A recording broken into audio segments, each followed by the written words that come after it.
안녕하세요. 반갑습니다. 세식과학기에 오신 것을 환영합니다. 하버드 대학교가 1938년부터 매우 오랫동안 행복한 삶에 대해 연구했습니다.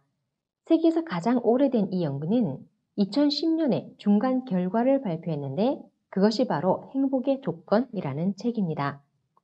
베일런트 교수는 그랜트 연구를 통해서 행복한 삶을 떠받드는 두 개의 기둥이 있음을 발견했다고 강조했는데 하나는 사랑이라는 기둥이고 다른 하나는 사랑을 밀어내지 않는 대응 방식을 찾아내는 것이라고 합니다.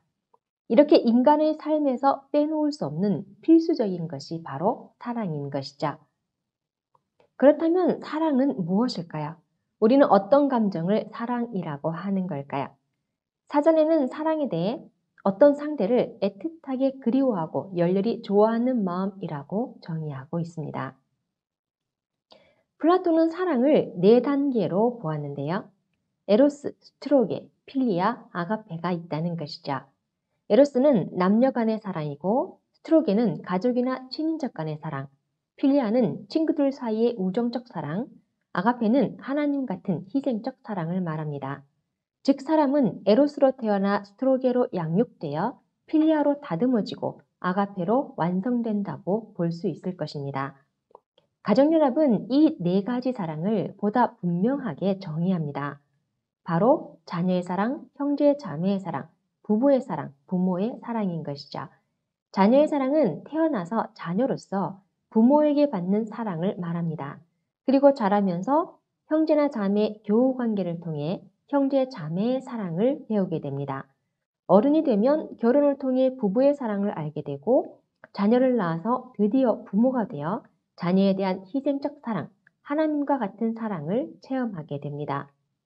이 중에 하나라도 없어도 되는 것이 있을까요?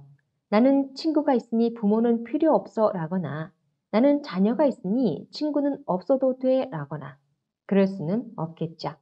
삶에는 이렇게 네 가지의 사랑이 있고 그중 어느 하나라도 충족되지 않는다면 우리는 무언가 공허함을 느끼게 됩니다. 사람은 부모가 돼야 진짜 사랑을 배운다고 합니다. 내 뱃속으로 낳았거나 아니거나 어떤 방식으로든 자녀를 키우는 희생적 사랑을 경험하기 전에는 참사랑이 무엇인지를 추측만 할 뿐이라는 것입니다. 그래서 가정연합은 누구든지 결혼을 하고 자녀를 낳고 키움으로써 네 가지의 참사랑을 경험해야 한다고 강조하고 있습니다. 우리가 참사랑을 말할 때의 그 참사랑은 부모의 사랑에 가장 가깝다고 말할 수 있는데 내가 각 사랑의 단계별로 참사랑을 하고 있는가를 어떻게 알 수 있을까요? 가정연합은 세 가지 기준점을 이야기합니다. 참사랑은 첫째, 영원히 같이 있더라도 좋기만 한 사랑을 말합니다. 둘째, 참사랑은 상대방을 위해주는 것이고 자기가 희생해서 남을 살리는 것입니다. 셋째, 참사랑은 주고 나서 만족하는 것이 아니라 죽어도 더 주고 싶은데 못 주어서 부끄러움을 느끼는 그런 사랑입니다. 이런 사랑으로 가득한 세상은 상상만으로도 미소가 지어지는 행복한 세상인 것 같습니다. 사랑에는 두 개의 씨앗이 있다고 합니다. 사랑을 어떻게 활용하느냐에 따라 행복의 꽃을 피우기도 하고 반대로 불행의 열매로 남아지기도 합니다. 만약 사랑을 키우는 농부가 있다고 한다면 농부는 풍성한 수확을 위해서 무엇이 필요할까요? 농부는 좋은 씨앗을 준비하고 씨앗을 뿌릴 땅을 준비하고 수확을 위해 정성을 들일 것입니다. 좋은 씨앗은 풍성한 결실을 위한 첫 시작이겠죠. 농부는 좋은 씨앗을 기르고 선별하고 잘 보관하고 제 시기에 맞춰 파종을 할 것입니다. 또한 농부는 옥토를 준비해야 합니다.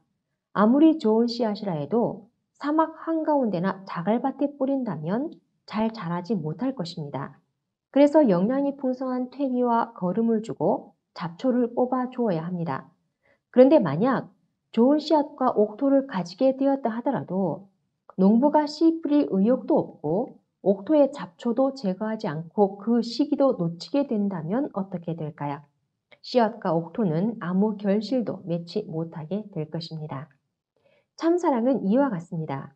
남자는 좋은 씨앗을 준비해야 하고 여자는 그 씨앗을 받을 수 있는 옥토를 갖추어야 합니다.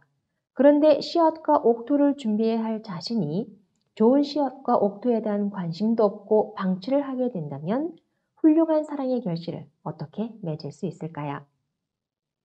인간에게는 세 번의 삶이 있다고 합니다. 어머니 복중의 삶, 몸을 쓰고 사는 인생, 그리고 죽음 이후의 삶인 것이죠. 복중의 삶은 육신의 삶을 준비하는 것입니다. 어머니 복중에서 받은 요소들이 현재의 나를 만들게 됩니다.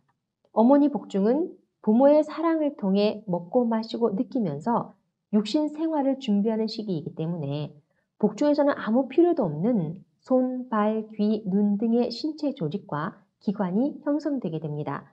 그래야 공기 중에서 살아갈 수 있기 때문이죠. 그렇게 복중의 삶은 사랑의 수중에서 육신 생활을 준비하게 됩니다. 육신의 삶은 영혼의 세계를 준비합니다. 우리는 살아가는 동안 네 가지의 참사랑을 경험하고 배우고 베풀며 살아가게 되어 있습니다. 그래서 사람은 사랑 때문에 태어나고 사랑에 의해서 키워지고 사랑에 의해서 살다가 사랑을 남기고 가는 것이 인생 최고의 목적입니다. 사랑은 홀로 이룰 수 없고 반드시 상대와의 만남과 관계 그리고 소통을 통해서 이루어집니다.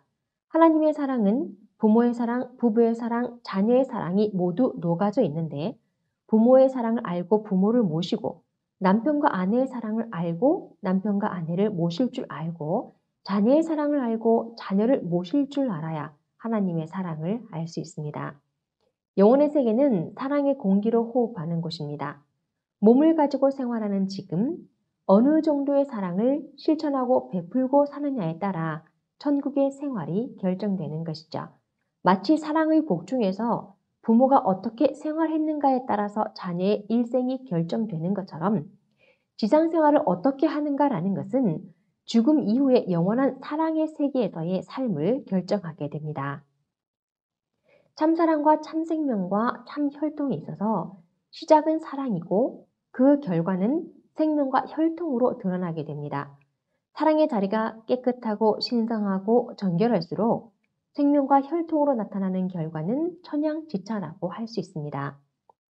예를 들어 에드워드의 후손과 막스의 후손은 매우 큰 차이가 있는데 에드워드는 신앙인으로 영국에서 이주한 청교도인이었습니다. 그의 후손은 교육자, 문학가, 의사, 군인, 법조인, 종교인, 뉴욕시장, 부통령이 되었던 것이죠. 막스는 주정뱅이로 네덜란드에서 이주한 방랑자였는데 그의 후손은 거지, 도둑, 살인자, 영양실조로 사망, 범법자, 장애자, 간질병 환자가 되었습니다. 사랑의 결실을 잘 맺기 위해서는 그 과정이 대단히 중요할 것입니다. 이는 농부가 자신의 밭이나 씨앗에 땀과 노력을 투자하지 않고서 좋은 결실을 맺을 수는 없는 것과 같은 것입니다.